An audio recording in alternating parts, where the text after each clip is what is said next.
São Cristóvão, a história e a lenda do santo padroeiro dos motoristas. Devoção ao santo chegou ao Brasil por conta dos jesuítas a partir do século XVI. Em 25 de julho é comemorado o Dia de São Cristóvão, padroeiro de motoristas e viajantes. Foto domínio público. Arqueólogo amador, o padre francês Louis Duchesne, 1843 a 1922, filósofo, professor e historiador do cristianismo, anunciou uma descoberta impressionante em 1878, resultando de suas andanças por sítio ligado à história dos primeiros cristãos. Tratava-se de uma inscrição encontrada em uma pedra localizada nas ruínas de uma igreja da antiga Calcedônia, atualmente parte de Istambul, na Turquia, conhecida tradicionalmente como o primeiro templo construído e consagrado em honra ao martírio de São Cristóvão. O texto dizia que, com Deus foi lançada a pedra fundamental do martírio de São Cristóvão, e trazia algumas informações de datas e nomes de autoridades da época, entre elas o imperador romano Teodósio II, 1401 a 405, Isso permitiu duas conclusões, segundo os estudiosos. A primeira delas, e mais importante, era a comprovação histórica da existência deste santo, sobre quem pouco se sabe, ou ao menos a comprovação de que a veneração à sua história, à sua memória, é algo extremamente antigo dentro da história do cristianismo. A segunda conclusão foi que essa igreja teria sido erguida entre maio de 449 e setembro de 452. Em entrevista à BBC News Brasil, escritor e teólogo J. Alves, pesquisador de história de santos, diz que, embora não haja consistência histórica para comprovar que Cristóvão tenha de fato existido ao mesmo tempo, não se pode negar sua existência. Aqueles primeiros séculos do cristianismo, Alves é autor de, entre outros livros, Os Santos de Cada Dia, editora Paulinas. O fato de ser venerado ao longo dos tempos como grande mártir impulsionou narrativas edificantes da Idade Média, misturando lendas e realidades, comenta ele. Fato é que seu nome sobreviveu aos séculos e mesmo sem muitas informações biográficas a respeito dele, São Cristóvão seguiu sendo um santo muito popular entre os devotos. Como ele é considerado o padroeiro dos motoristas, é comum que paróquias, sobretudo em cidades do interior, organizem anualmente uma carreata que culmina com o poder aspergindo água benta sobre carros e seus condutores. É comum também que motoristas católicos carreguem um santinho pequeno folheto impresso com a imagem do santo de um lado e uma oração do outro, em honra a ele na carteira, geralmente junto com o documento de habilitação. Quem foi ele? Segundo Alves, a popularização da fama do santo pode ser atribuída ao fato de ele ter sido incluído na Legenda Áurea, conjunto de narrativas hagiográficas reunidas por volta de 1260 pelo arcebispo de Genova, Jacopo de Varazzi, 1229 a 1298. Isso porque, explica o escritor, o documento foi traduzido em vários idiomas e largamente difundido dentro e fora da Europa, contribuindo fortemente para a propagação do culto dos santos por meio de exemplos edificantes extraídos de suas vidas. O trabalho de Varazzi tornou-se base da religiosidade popular que permanece até o nosso dia, contextualiza Alves.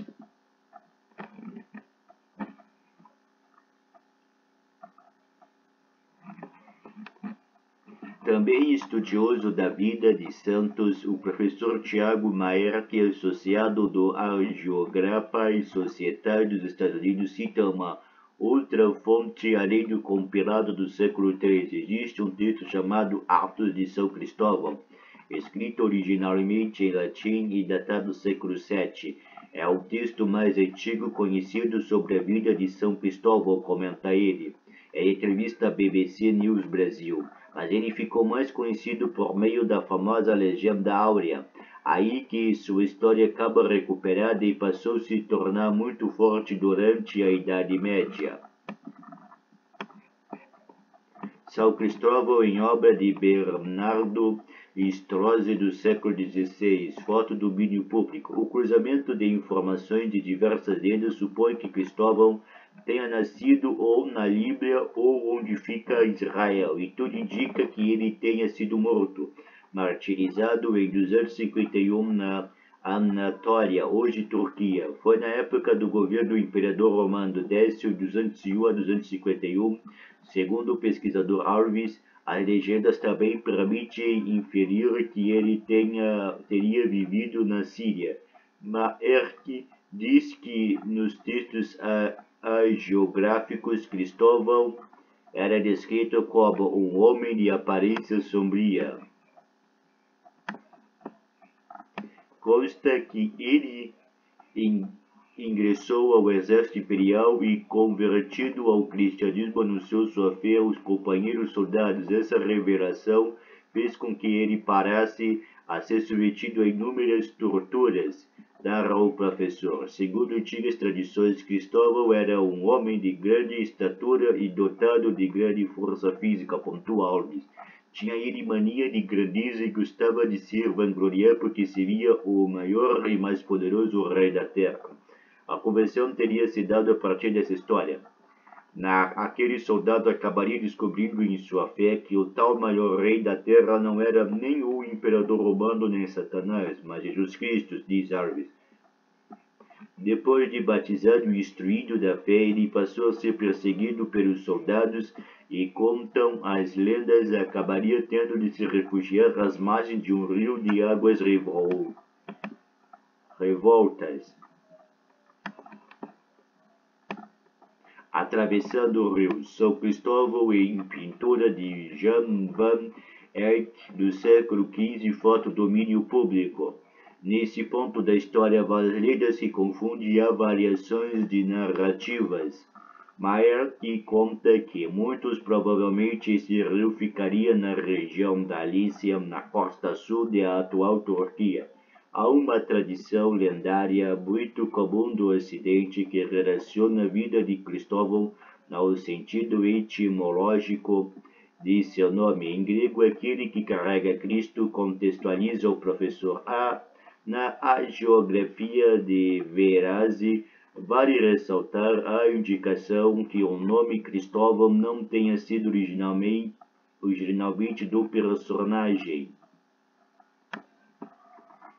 Cristóvão, antes do batismo, chamava-se Reprobo, mas depois passou a ser Cristóvão, que quer dizer aquele que carrega Cristo, pois o carregou de 4 maneiras, diz o texto da Legenda Áurea, sobre as costas para transportá-lo em seu corpo, por meio da maceração, em sua mente, por meio da devoção, em sua boca, por meio da confissão ou da pregação. Segundo as narrativas, ao ver situado nas proximidades de tal rio, o homem assumiu a função de barqueiro, em algumas versões, ou mesmo uma figura que podia carregar sobre os ombros aquele que precisasse cruzar de uma margem a outra. Por ser de grande estatura e dotado de extraordinária força física, ajudava as pessoas, carregando em segurança sobre os ombros da travessia de um rio de águas turbulentas, salvando a muitos do perigo da morte, diz Alves. As narrativas de cunho mitológico, folclórico e lendário contribuíram para se formar a representação iconográfica de São Cristóvão como santo defensor e protetor dos perigos do dia a dia.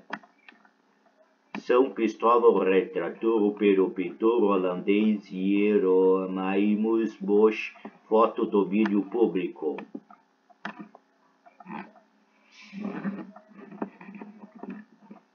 Baek conta que há uma versão que descreve Cristóvão como um gigante, um homem muito grande que era barqueiro de um rio.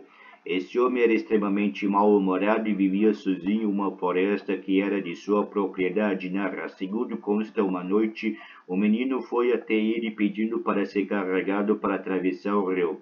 Ele era extremamente robusto, mas teria ficado curvado sob o peso da criança que a cada passo se tornava mais e mais pesado para ele, prossegue o arqueólogo.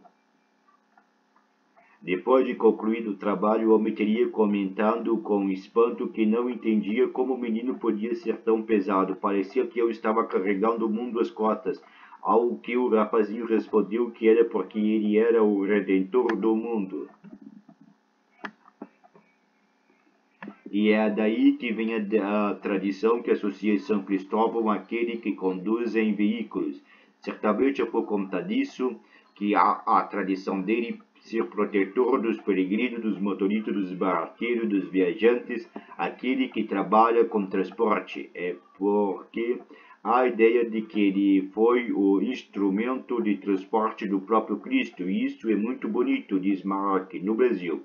Conforme explica Alves, a devoção a São Cristóvão chegou ao Brasil devido aos jesuítas a partir do século XVI.